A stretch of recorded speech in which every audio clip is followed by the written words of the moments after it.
میرا نام نعمان علی اتاری ہے۔ میرا سوال یہ ہے کہ جس طرح انبیاء کرام علیہ السلام اپنی قبروں میں زندہ ہوتے ہیں تو اسی طرح کیا اولیاء کرام بھی اپنی قبروں میں زندہ ہوتے ہیں؟ نیک مومن کی جو قبر ہوتی ہے اس میں بھی اللہ پاک کی رحمت سے جسموں کے زندہ ہونے کے واقعات یہ مشاہد ہیں، یعنی یہ کوئی ایسی بات نہیں کہ جس کو دیکھا نہ گیا ہو۔ اب بھی بعض اوقات ایسا ہوتا ہے کہ برسوں کے بعد قبریں کھل رہی ہوتی ہیں اور اللہ پاک نے ان کے جسموں کو سلامت رکھا ہوا ہوتا ہے،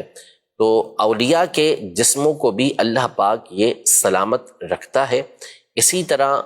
جو حفاظ ہیں، جو قرآن پر عمل کرنے والے ہیں، ان کے جسموں کو بھی سلامت رکھتا ہے۔ کثرت کے ساتھ درود پاک پڑھنے والا، اللہ کی بارگاہ میں توبہ کر کے پھر کبھی نافرمانی نہ کرنے والا جسم، ان تمام کے حوالے سے کتابوں کے اندر یہ مذکور ہے، یہ لکھا ہوا ہے کہ ان کے جسم بھی قبر کے اندر سلامت رہتے ہیں، اور یہ اللہ پاک کی رحمت ہے کہ وہ اپنے انبیاء کرام بالخصوص نبی پاک صلی اللہ علیہ وسلم کے صدقے میں یہ انعام دوسروں کو عطا فرمانا چاہے تو عطا فرما سکتا ہے۔ تو ایسے واقعات اب بھی ہمارے سامنے، یعنی اب تو بالکل واضح ہو گیا نا کہ اب آج کے دور کے اندر ایسی قبریں کھلیں جس کے اندر لوگوں نے دیکھا، اور پچھلی کتابوں کے اندر بھی بزرگوں کے ایسے واقعات موجود ہیں، مستند کتابوں کے اندر موجود ہیں۔ جسم سلامت ہونا ایک حیات کے حوالے سے، جیسے سوال ان کا نا حیات نبی اور حیات عجیب، اسی طرح جو حیات کا معاملہ ہے تو دیکھیں روح تو کبھی نہیں مرتی، ٹھیک، روح ہمیشہ یہ زندہ رہتی ہے۔ روح کے مرنے کا قول کرنا یہ تو گمراہی ہے۔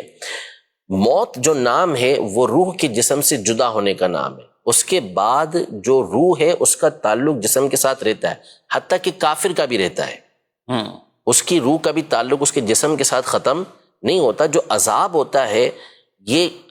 جسم اور روح دونوں کے اوپر ہو رہا ہوتا ہے۔ اسی طرح نیک لوگوں کے اوپر جو انعام ہوتا ہے تو وہ جسم اور روح دونوں کے اوپر ہوتا ہے، یعنی ایسا نہیں کہ اکیلے روح کو سکون مل رہا ہے، لطف مل رہا ہے۔ اسی لیے تو دیکھیں کہ جسم ہوتا ہے قبر کے اندر،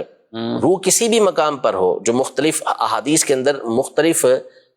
جو ہے وہ روحوں کے بارے میں ہے کہ کہاں کون سی روح رہے گی، تو پھر بھی جب بندہ قبر پر جاتا ہے تو قبر کے اندر جو مردہ ہوتا ہے وہ اس کو پہچانتے ہیں، حدیثوں کے اندر موجود ہے، سلام کرتا ہے تو اس کے سلام کا جواب دیتا ہے، وہ اس کا قریبی ہوتا ہے تو اس سے اس کو انسیت حاصل ہوتی ہے۔ تو یہ ساری چیزیں روح کے ذریعے ہوتی ہیں، وہ روح کا تعلق ہوتا ہے اس جسم کے ساتھ، جس کی وجہ سے جسم جو ہوتا ہے آنے والے کو پہچان رہا ہوتا ہے۔ تو حیات یہ تو ہر ایک کے لیے ثابت ہے، اب ہر ایک کے درجے کے مطابق پھر اس کے لیے حیات ثابت ہوتی ہے۔ سب سے اعلیٰ اور عرفہ جو حیات ہے وہ انبیاء کرام علیہ السلام کی، شہداء کرام سے بھی بڑھ کر حیات ہے۔ اور نبی پاک صلی اللہ علیہ وسلم نے تو واضح طور پر جب درود پاک کے حوالے سے بیان کیا تو صحابی نے جو عرض کیا تھا جی کہ آپ جب قبر میں تشریف فرما ہوں گے تو کیا اس وقت بھی یہ آواز پہنچے گی، آپ ان لوگوں کا درود اسلام آپ تک پہنچے گا؟ تو نبی پاک صلی اللہ علیہ وسلم نے واضح طور پہ فرما دیا کہ ان اللہ حرم علی الارض ان تأکل اجساد الانبیاء، کہ بے شک اللہ پاک نے زمین پر اس بات کو حرام کر دیا کہ وہ انبیاء کے جسموں کو کھائے۔ بلکہ بخاری شریف کے اندر موجود ہے، حضرت سیدنا عمر بن عبدالعزیز رضی اللہ تعالی عنہ یا کسی اور کے دور کے اندر قبر انور ہے، اس کی دیوار گر گئی تھی، ایک پاؤں ظاہر ہو گیا، تو لوگ دہشت کے اندر آ گئے کہ یہ پاؤں کس کا ظاہر ہو، کہیں نبی پاک صلی اللہ علیہ وسلم کا مبارک پاؤں نہ ہو۔ تو پھر حضرت سعید بن مسیب رضی اللہ تعالی عنہ نے پہچان لیا کہ یہ حضرت عمر کا پاؤں ہے، اللہ بالکل پاؤں بالکل سلامت، وہ حیات تھے، اس حیات تھے۔ کیوں نہ ہو نبی پاک صلی اللہ تعالی علیہ وآلہ وسلم، آپ خود فرمائیں کہ میں موسیٰ علیہ السلام کی قبر کے پاس سے گزرا، وہ اپنی قبر میں نماز پڑھ رہے تھے۔ الانبیاء احیاء فی قبورہم یصلون، فرمایا کہ انہیں وہ نماز بھی پڑھتے ہیں، اور پھر اللہ انہیں یہ طاقتیں بھی عطا فرماتا ہے، جہاں چاہیں وہ تصرف بھی فرمائیں اور وہاں جہاں بھی سکیں۔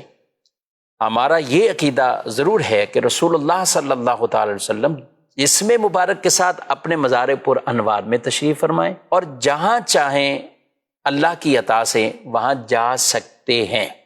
یہ نہیں ہے کہ ہر جگہ آپ موجود ہیں، ہر محفل میں آپ باقاعدہ تشریف فرما ہوتے ہیں اور جاتے ہیں جسم مبارک کے ساتھ، یہ نہیں،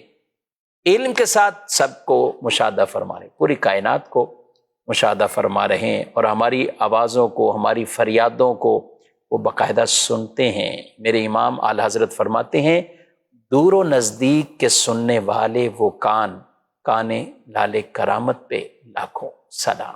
سبحان اللہ، کثرت سے درود و سلام پڑھیں اور ان نیتوں اور عزائم کے ساتھ پڑھا کریں کہ میرے آقا صلی اللہ علیہ وسلم ہمارے درود کو سنتے ہیں۔